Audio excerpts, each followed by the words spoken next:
In what was arguably the most dramatic day on Wall Street so far this year, a rout in bank stocks Monday weighed on markets as investors worried about contagion from the Silicon Valley bank collapse.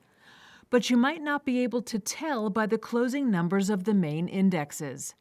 The Dow dropped just under 1/3%, the S&P 500 shed over 0.1%, while the Nasdaq gained nearly 0.5%, as some sectors benefited from hopes the Federal Reserve could ease up on interest rate hikes.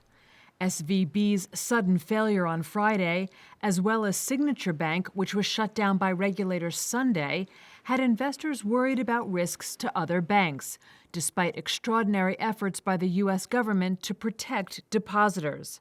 First Republic Bank fell a whopping 62% as news of fresh financing failed to reassure investors.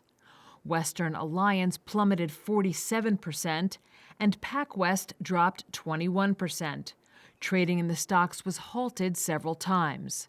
And shares of big banks, including J.P. Morgan Chase, Citigroup, and Wells Fargo, also all lost ground. A silver lining to the crisis? Many investors speculated the central bank could now become less hawkish in its efforts to tame inflation. But Sean O'Hara, president of Pacer ETF's distributors, doesn't necessarily agree.